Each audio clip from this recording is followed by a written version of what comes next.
Hola a todas y todos, muy buenos días, bienvenidos a un programa más de Coffee Break. Soy la doctora Kitsia Ruiz Navarro, médica psiquiatra, y estamos transmitiendo en vivo desde nuestra página de Facebook. El día de hoy nos acompañan especialistas del equipo de Brain and Mind. Está con nosotros la maestra Claudia Guillemot, psicóloga con maestría en terapia familiar, con formación en prácticas narrativas y terapia focalizada en emociones. Buenos días, Claudia, bienvenida.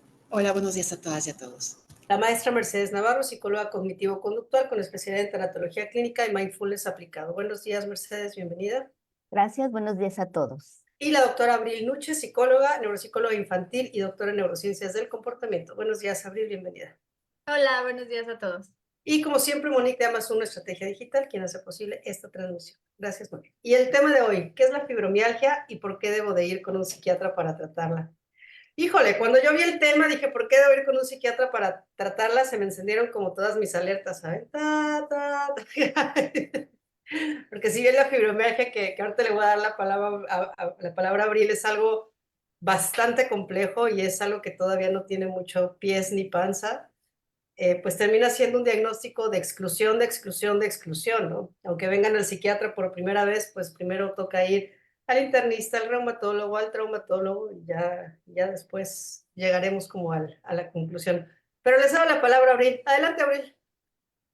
Pues sí, es que es un asunto complejo y creo que el título va por el final, ¿no? Pero bueno, ¿qué es esto de la fibromialgia?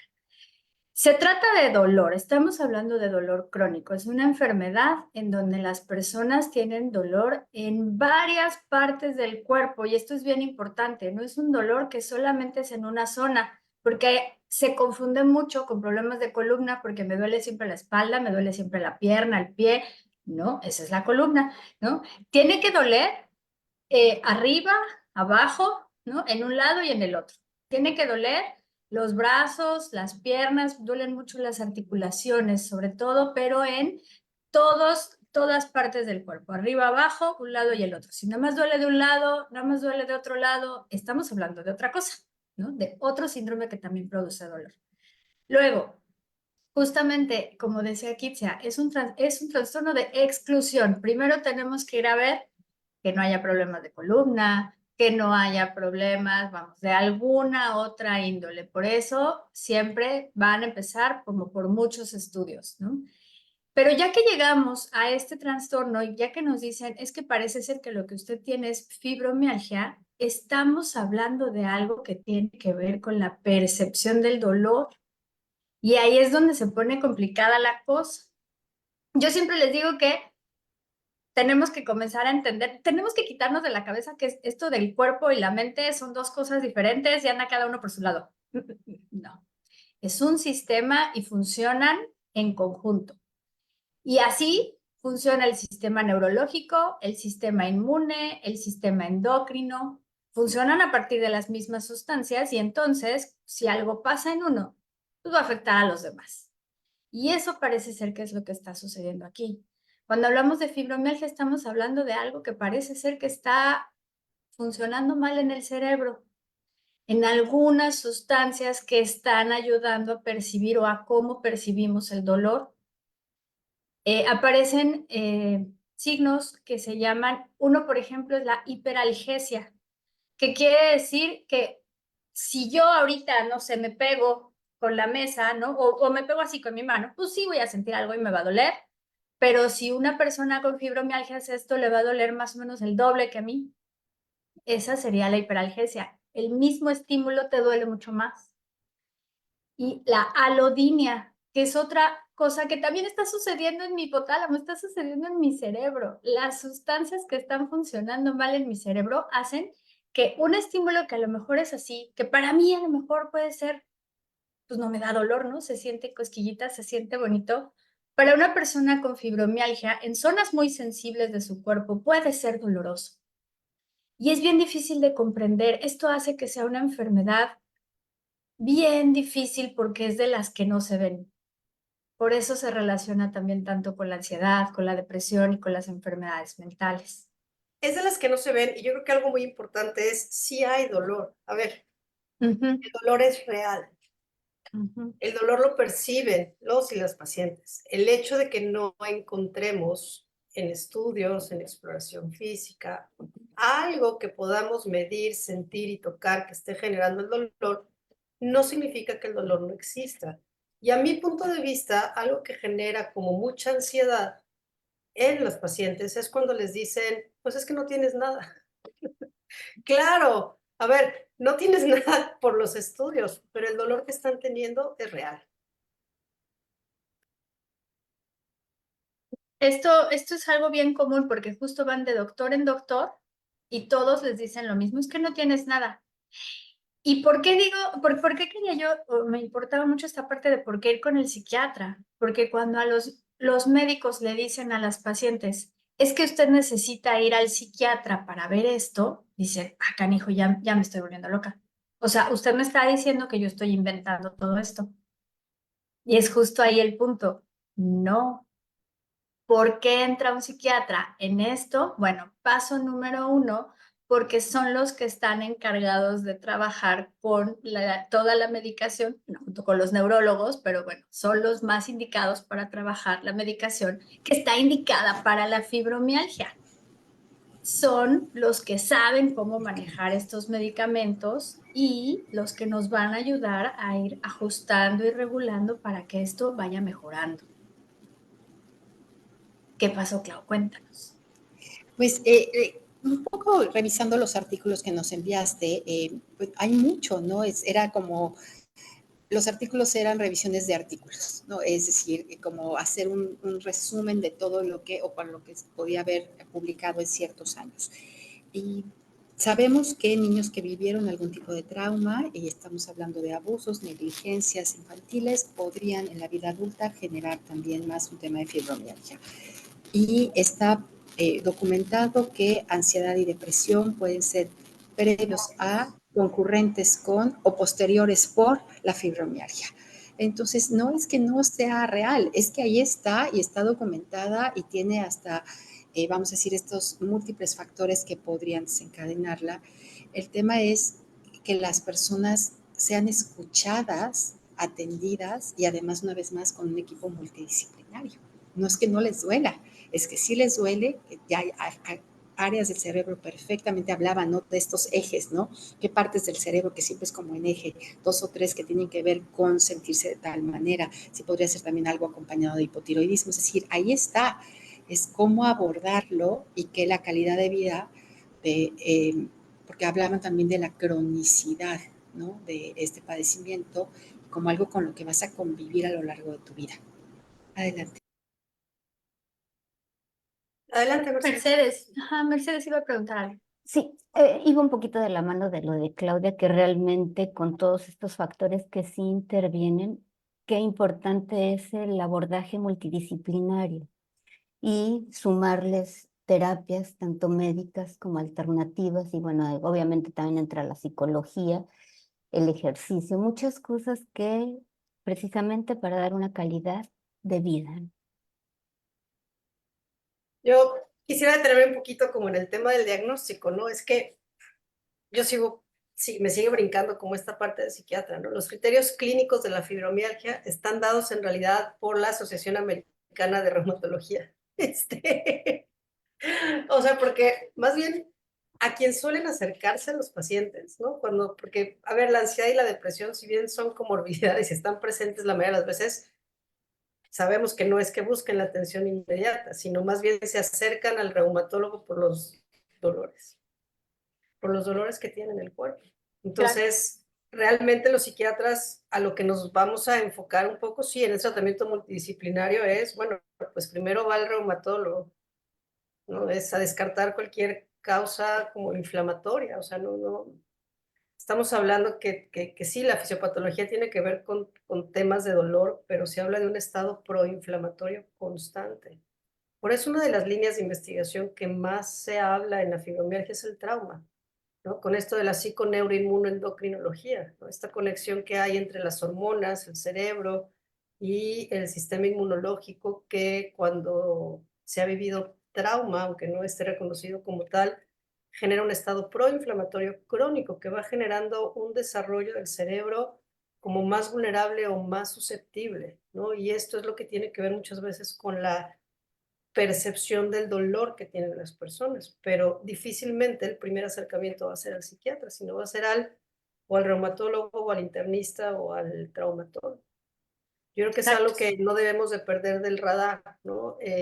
Y por otro lado, también se ha usado mucho el diagnóstico. Digo, no sé, eh, me llegan personas que tienen cirugías de columna, ¿no? 2, 3, 4, les hacen diagnóstico de fibromialgia, es como de, espérame, ¿no? O que ya tienen unos dolorcitos y ya es fibromialgia, y no hay que olvidar, no hay que olvidar que también hay otros síndromes somáticos dolorosos, ¿no? O sea, también hay muchos dolores en el cuerpo que aparentemente no tienen como una explicación, pero que no necesariamente entran en la parte de la fibromialgia, ¿no? Aquí hablamos como de los trastornos somáticos. Y Exacto. para adelante, Creo, Gabriel. Sí, sí. creo que ahí es a donde tenemos que llegar, ¿no? Primero, ¿qué es esto de la somatización? Porque normalmente cuando nosotros decimos, es que estás somatizando, creo que muchas personas lo entienden como, te lo estás imaginando o lo estás inventando. Y esto es algo bien importante de entender, ¿no? Alguien que está somatizando no está exagerando y no se lo está inventando. Lo está sintiendo y es porque no está identificando de dónde viene esa emoción. Es porque está ahí, la absorbió, ni cuenta se dio de lo que pasó en su cuerpo y en su sentir, pero su cuerpo sí, y de una manera u otra lo está sacando, ¿no? Entonces, de una manera u otra estamos sintiendo todo esto que, digo, por ejemplo, un niño de 4, 5, 6 años no va a tener manera de identificar cuáles son las emociones que está sintiendo, no sabe qué es lo que le está pasando, pero lo siente y lo va guardando. Y así podemos seguir hasta los 15, 16, 17 que empiezan a darse cuenta y entonces empiezan también a, bueno, no es cierto, me fui muy lejos, ¿no? 10 años, 7 años, en donde los niños ya empiezan con problemas gastrointestinales, con problemas de que tienen náuseas y tienen vómitos a cada rato, de que no pueden dormir. Todas esas son somatizaciones, es decir, mi cuerpo me está diciendo de alguna manera que algo está mal, que algo no está bien, que yo no me estoy sintiendo bien. Y no quiere decir que lo esté inventando porque no quiere ir a la escuela, ¿no? Lo mismo sucede con los adultos, no lo están inventando, está ahí, duele, ¿no? Realmente los incapacita. Y entonces es ahí donde tenemos que empezar a ver, porque luego llegan con los médicos y ni los médicos les creen, ¿no? Y entonces ahí por eso estamos hablando de un diagnóstico de exclusión, ¿cierto? Pero si el reumatólogo dice que no y me sigue doliendo, entonces necesito seguir buscando, ¿no? Necesito ir con otro especialista que nos ayude a ver qué es lo que está pasando. ¿Tú cuál dirías que, Kitsia, que es como la vía para comenzar? Ok, a mí me duele todo el cuerpo y me duele a cada rato. Y ya fui con el ortopedista y parece ser que todo está bien. ¿A dónde le sigo? Creo que, a ver, el abordaje es un poquito como el síndrome de fatiga crónica, ¿no? Que suelen ir muy de la mano. Y ahora el síndrome de fatiga crónica, bueno, el COVID largo nos ha dejado una prevalencia mucho más alta, ¿no? Lo primero es, pues, la historia clínica. No importa quién se acerque. O sea, no importa qué se acerque. El paso número sería historia clínica, condiciones psicosociales, hacer una exploración física completita, ¿no? De pies a cabeza. Dentro de la historia clínica, pues uno busca antecedentes heredofamiliares, ¿no? O sea, si toda la familia tiene artritis reumatoide, bueno, es muy probable que no sea fibromialgia, ¿no? Entonces, la historia clínica siempre nos va a ayudar mucho a saber por dónde vamos a empezar.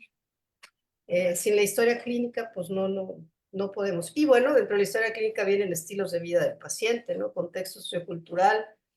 La exploración clínica, pues es a descartar como muchas cosas, ¿no? Esto, a ver, vienen al psiquiatra, pero conmigo no hay paciente que no salga de aquí con solicitud de estudios, ¿no? Yo me tengo que asegurar que el cuerpo funciona perfectamente bien de la cabeza a los pies y son estudios de rutina que haría cualquier médico general, como con cualquier check-up, ¿no? Buscar enfermedades en la tiroides, enfermedad hepática, enfermedad renal, problemas en la sangre, problemas de apnea del sueño, o sea, como vamos primero a descartar como todas las cuestiones físicas y después pues todo eso hasta ahí lo puede hacer un médico internista, un médico general. La realidad es que cualquier especialista tendría que hacer como un check-up médico cuando se acerque un paciente, ¿no? Lo que pasa es que estamos muy acostumbrados a que si vamos con el traumatólogo nos ve el huesito, nos pide la radiografía y se le olvidó que no solo que somos huesitos, ¿no? Que también tenemos otros órganos que nos pueden dar dolores y que tenemos que inspeccionar. Entonces, un buen check-up médico, ese sería como el primer paso. Y bueno, ya después, dependiendo del resultado, pues ahí vendría como el reumatólogo. Hay muchas enfermedades que son autoinmunes, que al inicio son muy inespecíficos los síntomas y que no necesariamente nos van a salir todos estos anticuerpos positivos, ¿no? Que se buscan. Ahí es donde entra ya como la finura del diagnóstico del reumatólogo. Es como de, otra vez revisamos historia clínica, pedimos estudios y ya después, ¿no? Ya que el reumatólogo dijo, pues no, no hay nada, todo está bien. Entonces ahí sí ya entramos los especialistas en salud mental y no solo los psiquiatras. O sea, no solo los psiquiatras, sino es como un abordaje multidisciplinario, que independientemente de la parte farmacológica que podamos utilizar en psiquiatría, pues también hay muchas áreas de la psicología que les suele ir bien a los pacientes, ¿no? Por ejemplo, el neurofeedback. A los pacientes con fibromialgia les va muy bien con el neurofeedback. Claro, tiene una comorbidad muy alta con la ansiedad. O si es un trauma, trabajar el trauma. Sí, es que ahí, Y por eso digo, no les puedo dar una receta, es que justo, ¿no? Hacer algo tan inespecífico, ni siquiera es que tengamos una guía de práctica clínica, o sea, es más bien nos enfocamos a tratar las comorbilidades psiquiátricas y de ahí entender de dónde puede venir y el tipo de terapia que necesita el paciente, de psicoterapia. No sé si esto responde a tu pregunta, Vamos poco a poco. Sí, adelante, Mercedes. Gracias. Dijiste algo bien importante, las dos, de lo que están mencionando. Efectivamente, todas nuestras experiencias de vida, todas quedan grabadas en el cerebro. Que no las tengamos consciente es diferente, pero es como un gran iceberg, en donde solo el 30% es la puntita de que está consciente. Pero en el inconsciente, que es el otro 70%, es precisamente en donde se guardan todas las experiencias de vida, en donde puede haber traumas. Y aunque no los tengamos identificados, estos traumas repercuten en la funcionalidad actual.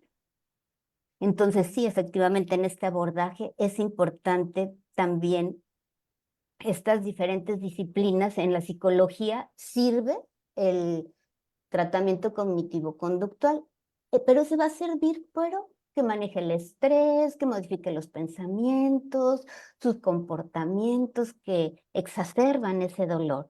Está el mindfulness, en donde aprenden también a regular esa sensación de dolor.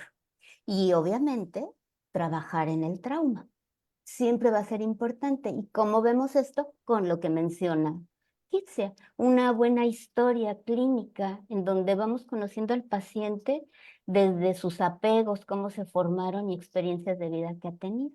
Y todo eso ya nos va haciendo sentido y a la persona también le va haciendo sentido, va entendiendo posiblemente y bueno, se trata de poder abordarlo en todas estas disciplinas que le ayuden a mejorar y aumentar su resiliencia emocional, porque claro que se afecta a tu salud mental con tanto dolor y que te digan, no tienes nada. Adelante, Abril. Definitivamente lo peor es que te digan que no tienes nada. Hay que entender que la percepción del dolor es algo bien subjetivo, ¿no? Es algo que para cada quien es diferente, pero sobre todo depende del tipo de dolor. Puede ser un dolor que yo sé que va a pasar, no sé, porque me acabo de golpear tantito con la mesa y entonces no me espanta, no me genera más, me dolió y ya sigo haciendo mi vida. Hay un dolor mucho más fuerte en donde a lo mejor creo que me pude haber fracturado y entonces viene además una preocupación y toda una sensación de todo lo que puede venir alrededor y de todo lo que tengo que hacer que me va a generar además ansiedad y eso hace que la percepción del dolor sea muy diferente. Otra cosa es el dolor crónico, como el del cáncer, por ejemplo, ¿no? En donde sé lo que viene, en donde sé que no se me va a quitar, en donde sé lo que implica y la repercusión que esto puede tener en cómo lo voy a procesar es completamente diferente. El dolor no nada más es, llega el estímulo doloroso y ¡pling! Mi corteza somatosensorial ya ¡tum! Lo percibió y listo. No, el dolor llega a muchas partes del cuerpo, del cerebro, y va a procesarse de distintas maneras. Por eso incluso hay otras terapias, incluso la hipnosis se ha demostrado que puede funcionar en estos casos de dolor crónico porque está ayudando al mejorar los niveles de concentración y de relajación de las personas para que puedan inhibir esta sensación de dolor. Y esto se ha demostrado con neuroimagen, por ejemplo. Lo mismo con las terapias corporales, terapias que nos ayudan a aceptar lo que está sucediendo con nuestro cuerpo. Nos ayudan a ser más amables con él. Y es que esta es una enfermedad en donde necesitamos ser más amables con nosotros mismos, con nuestro cuerpo, en donde tenemos que cambiar toda nuestra forma de vida y nuestra forma de autocuidado, porque ya no podemos hacer lo mismo. Porque ya no puedo hacer lo mismo que hacía antes y ahorita tengo que, primero, aceptarlo. Y entonces, aprender a administrar mi energía. Ya no puedo hacer lo que hacía antes y corría, iba, venía. No, ahora lo voy a hacer más despacio, lo voy a hacer poco a poco, lo voy a hacer con intervalos de descanso, pero lo voy a hacer. A lo mejor ahora me voy a tardar 2 días, no 1, pero lo voy a hacer. Y es aceptar esta parte, lo que muchas veces nos cuesta tanto trabajo. Por eso es tan importante la parte terapéutica. Es que, perdón, te doy la palabra, Claudia, yo no sé si siga siendo esto, ¿no? Pero algo que se les enseñaba a los pacientes era un poco aprender a vivir con el dolor. Y aprender a vivir con el dolor no es ser consciente de él, sino al contrario, ¿no? Entender que eso no los define y mejorar calidad de vida en todos los sentidos, más que pelear con la condición y con el malestar físico. Que Adelante, seguirte Claudia. exigiendo lo mismo de antes. Exactamente, exactamente. ¿Se acuerdan Adelante, esta Claudia. canción, no? Hasta que te conocí vi la vida con dolor, que si bien se refiere a otras cosas, eso me lo decía una paciente que vive con un dolor crónico y me decía, el tema es el cansancio, y el tema es también los efectos que esto tiene en tus círculos más cercanos, ¿no? Desde primero entender qué te está pasando, poder tener el mejor diagnóstico posible y empezar a ser como mucho más consciente esto que se convierte en un efecto, decir, bueno, para media tarde yo estoy muy cansada, ¿no? Por ejemplo. O si mi vida siempre va a ser así, pues yo ya no sé si quiero vivir como muchísimos años, ¿no?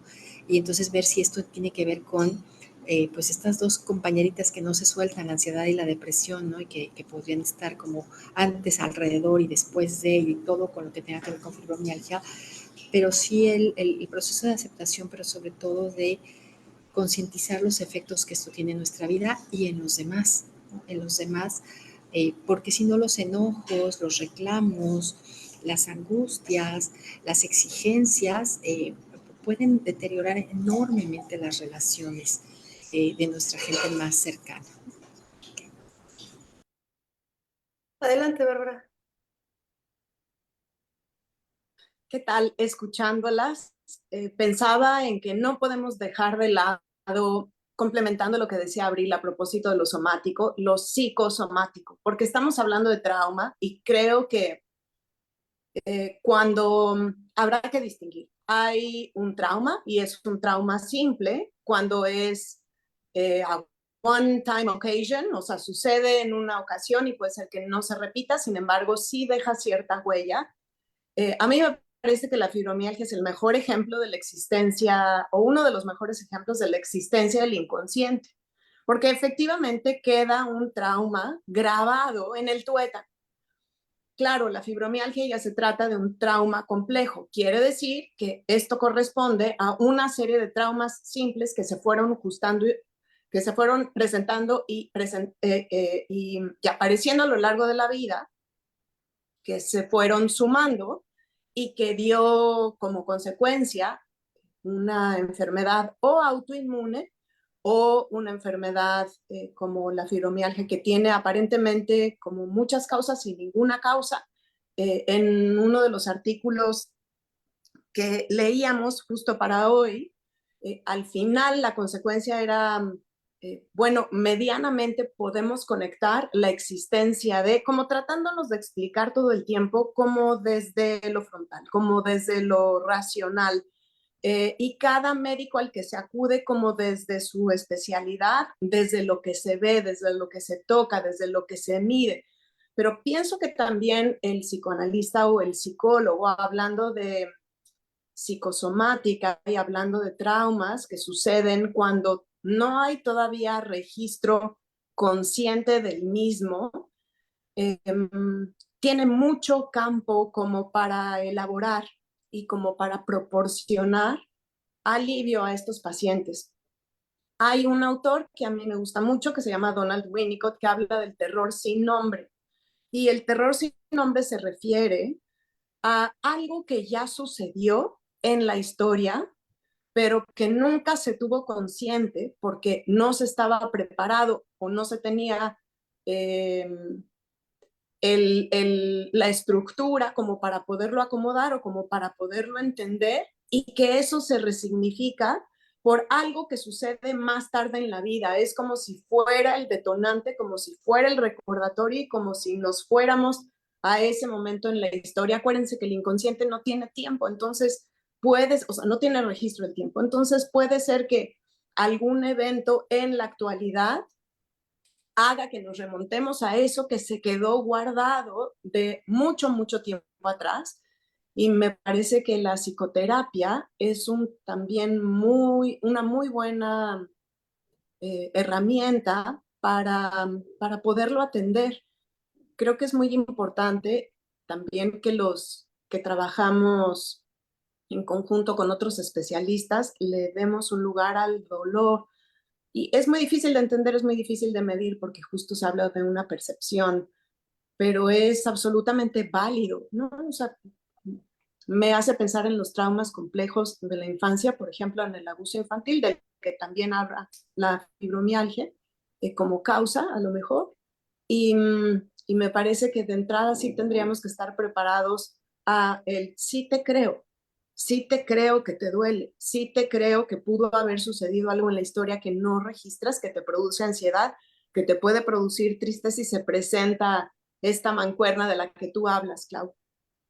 Pero es momento entonces como de dar un espacio a esta persona como para que pueda explorar justo su dolor y quizás ser sensible y no tratar por sobre todos los medios de que desaparezca, tampoco fomentarlo en el sentido de retraumatizar, pero sí acompañar el dolor, que es algo de los que hacemos también los que trabajamos con duelo, ¿cierto, Mercedes? Como acompañar el dolor, qué importante es y qué importante saber que no importa si se refiere a un dolor chiquito o grande, el dolor existe y sí se le cree al paciente.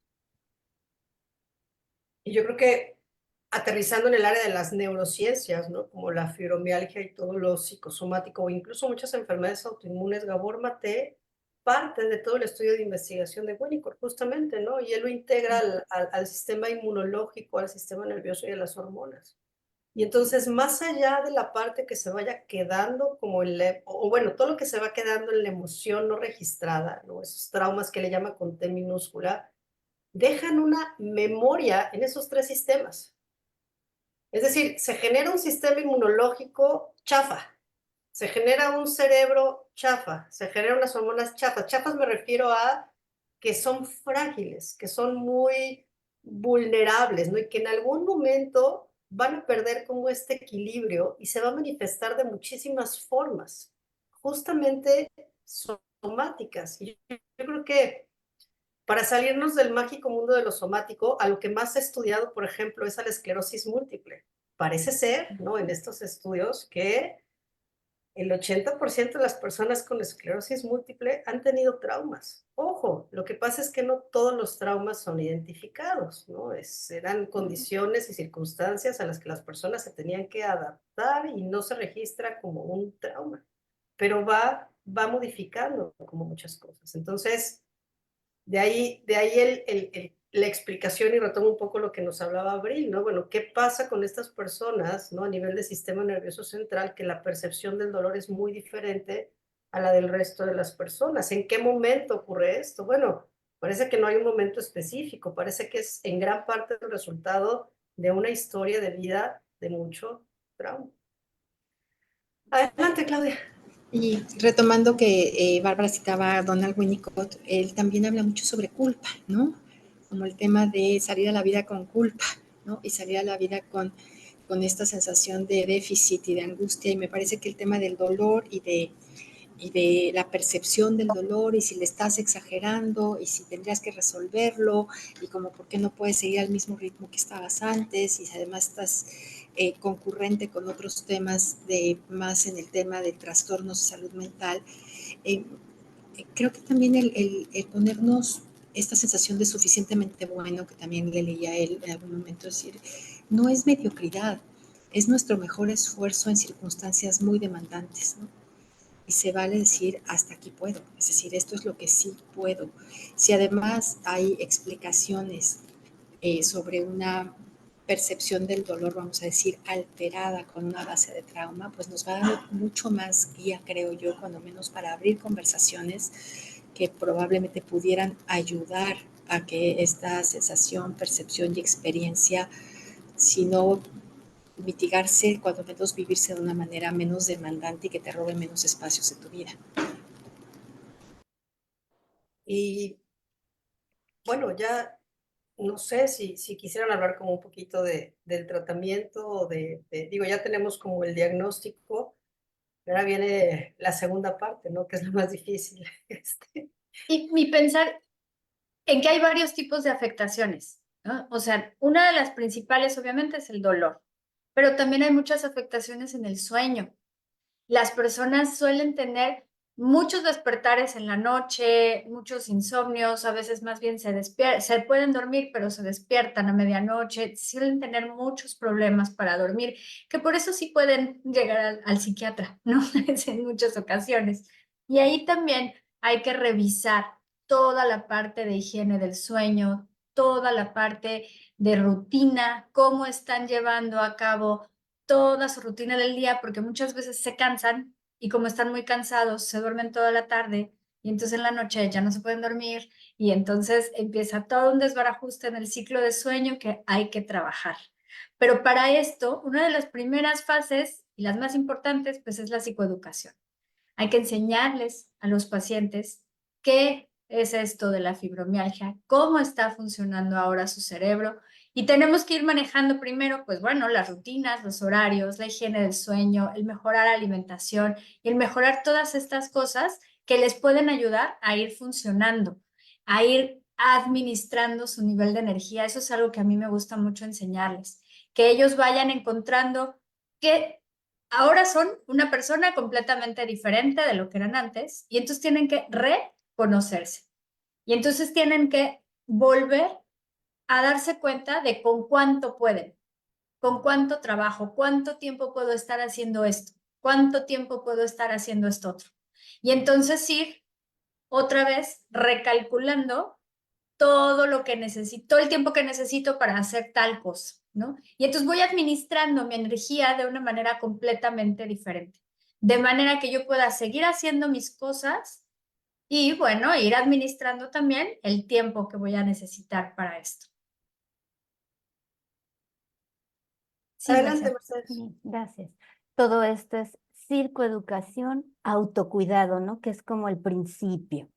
Y también creo que es importante, si se detecta un trauma, trabajar el trauma para que pueda ir mejorando. Mi maestro de trauma a mí me da, es muy curioso y dice, cuando tu paciente te dice, mi infancia fue feliz, cóbrale doble. ¿Por qué? Lo que pasa que lo que duele más profundo está, más tapadito. El cerebro es tan listo para no causar sufrimiento que está más tapado. Cuando empiezas a trabajar el trauma y empiezas a trabajar todas esas redes neuronales que están por ahí disociadas, es cuando empiezan a recordar, se empieza a integrar eso que creo también es importante, ¿no? Todo es importante, todo lo que le sumemos es importante. Adelante, Bárbara.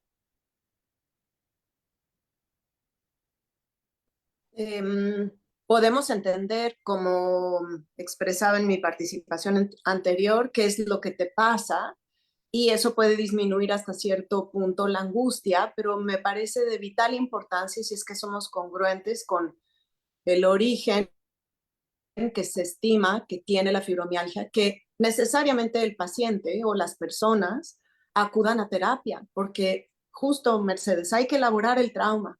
Y el trauma no se elabora desde la cabeza, desde lo que uno entiende o desde lo que uno aprende, sino desde el acompañamiento del trauma mismo, ¿no? Explorando qué registros se guardan, justo los sueños, sí, los sueños están en los sueños se expresa muchísimo malestar, pero justo con ese malestar que se expresa se puede también trabajar.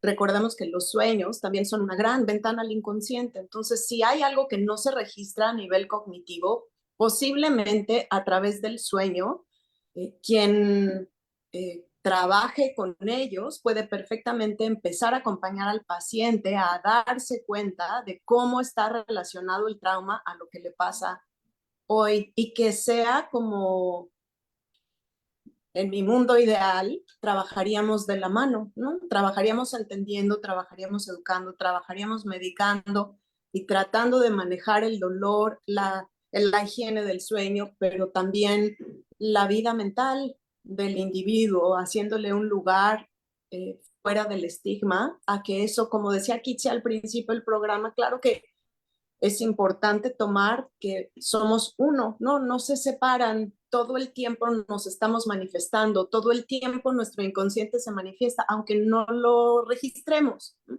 Nuestro cerebro se eh, lástima que soy tan pocha, pero la palabra que me viene es wire. Si me ayudan a traducir, o sea, ¿Te das cuenta? se cablea de una forma muy particular. Como decía Kitsia, se cablea en el mejor de los casos, con las mejores circunstancias, teniendo una familia suficientemente buena también, de determinada manera, de manera óptima, y de manera que pueda seguir cableando con las otras habilidades uno va ganando a través de la experiencia y del suficientemente buen cuidado del ambiente y de las personas significativas que se encargan de la crianza. Y algo importante también a mencionar es que en terapia también se puede constatar que la experiencia propia que sucede entre paciente y psicólogo, entre paciente y analista, da la posibilidad a la persona que sufre y que tiene dolor de recablear su cerebro de manera distinta. Y eso es algo maravilloso, ¿no? Siempre sigue existiendo esperanza y siempre sigue existiendo la posibilidad de que haya otras maneras distintas de incorporar las experiencias, por más dolorosas que éstas sean.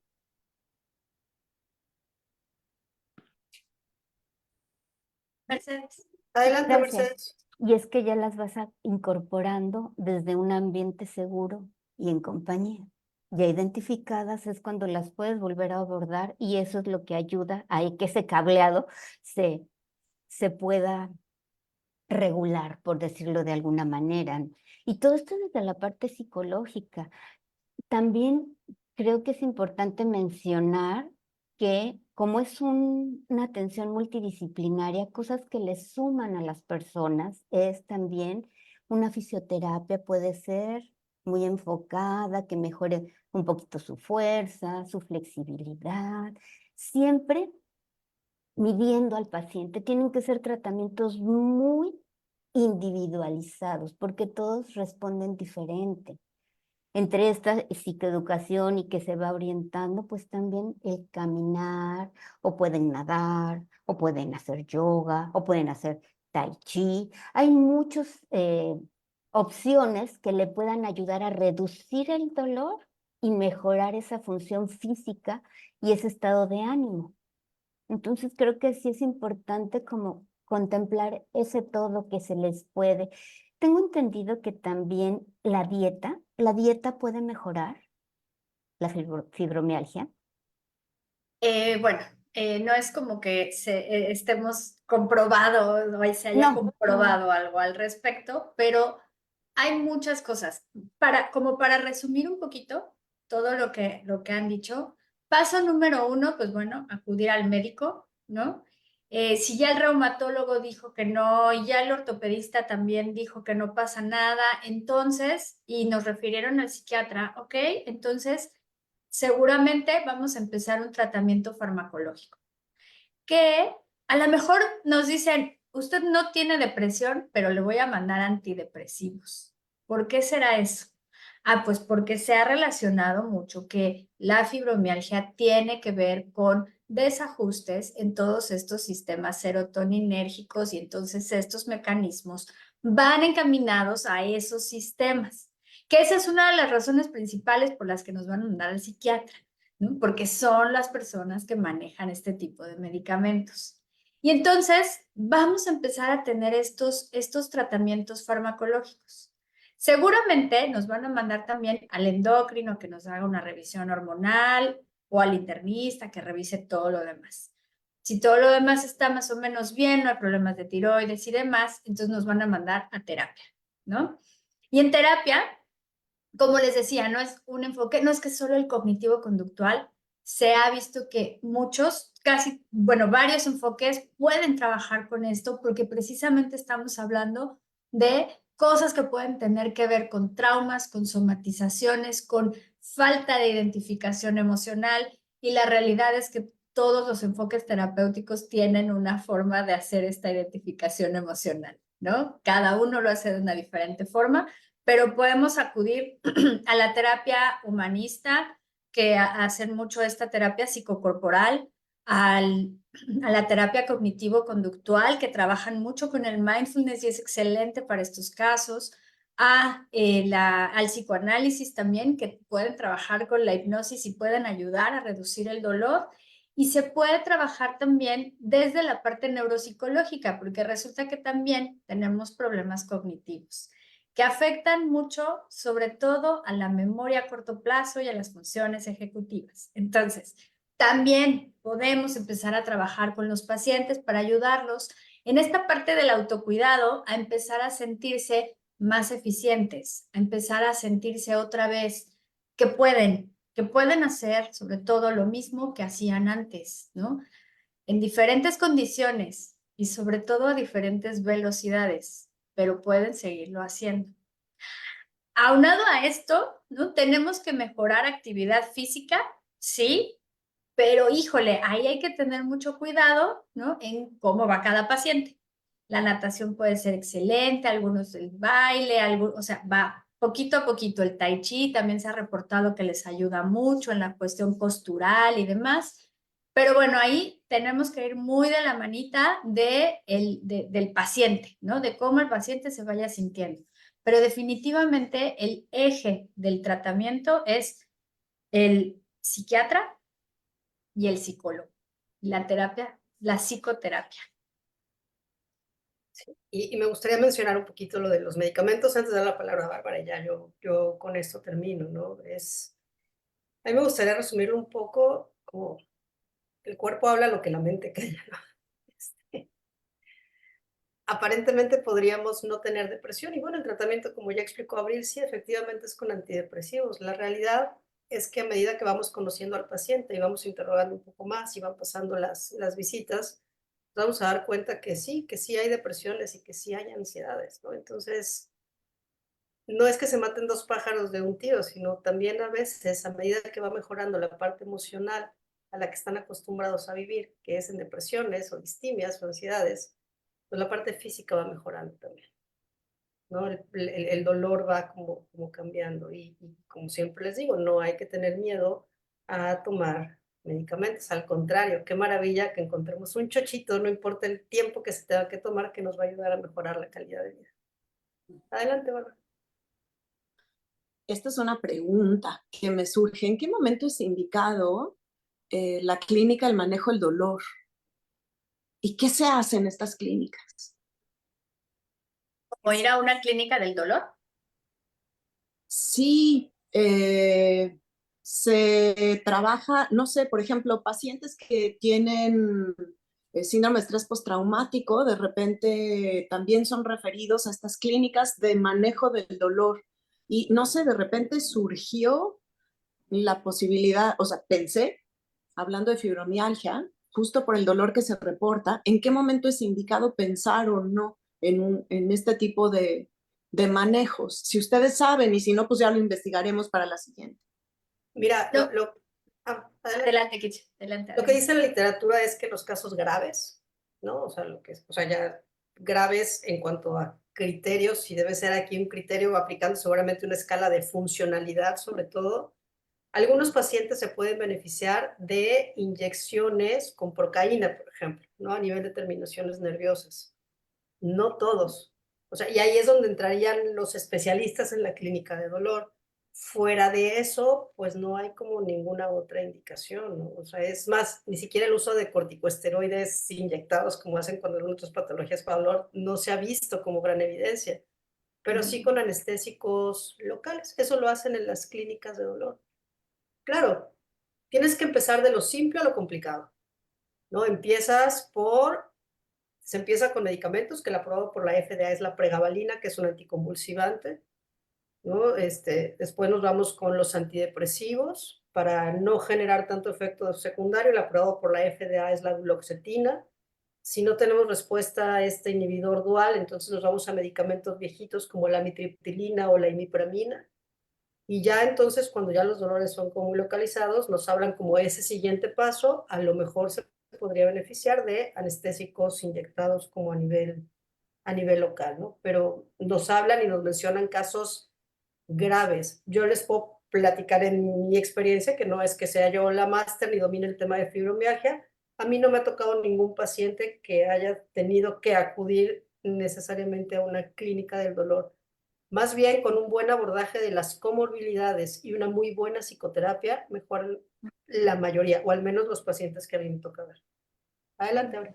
No, sin embargo, es cierto que uno de los especialistas a los que acuden las personas son los especialistas en dolor, ¿no? Que son anestesiólogos especializados en el dolor crónico. Ahora, esta parte está más relacionada con pacientes como, por ejemplo, pacientes que tienen cáncer, pacientes que ya tienen dolores que no se van a quitar y que no se pueden controlar más que con anestésicos o, bueno, con opioides o con analgésicos y demás.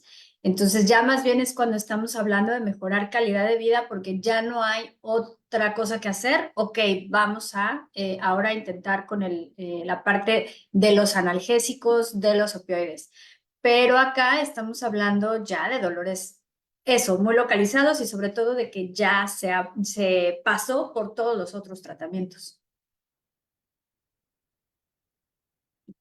No sé si alguien más tenga alguna duda, comentario.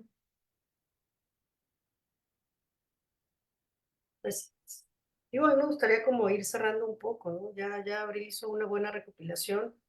El diagnóstico no es sencillo, ¿no? No es una Criticamos y enfermedad puede parecer como sencilla. muy sencillo, en realidad es un peregrinaje de especialista en especialista en especialista, hasta que terminan descalificando. Esa es la historia, ¿no? Del paciente con fibromialgia, hasta que termina a regañadientes en el psiquiatra diciendo yo no estoy loco porque sí me duele, ¿no? Y me han dicho que no tengo nada y que no tendría por qué dolerme nada. Y Entonces, esa es la parte que a mí me gustaría recalcar, ¿no? Uno no va al psiquiatra no porque yo esté loca y me lo esté imaginando, sino porque es un problema que está sucediendo en el cerebro y los psiquiatras saben manejar los medicamentos que van al cerebro.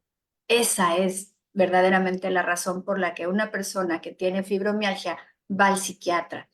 Y hay que empezar por ahí, ¿no? Se sabe poco de por qué o cómo es que se genera toda la fibromialgia, pero ahora se sabe que es algo que está sucediendo en ciertas áreas del cerebro que está modificando la percepción del dolor de las personas. Y eso está relacionado con las sustancias que funcionan en el cerebro, la serotonina, la noradrenalina, la dopamina, etcétera. Y entonces hay que trabajar sobre esos sistemas farmacológicos para poder mejorar estos síntomas.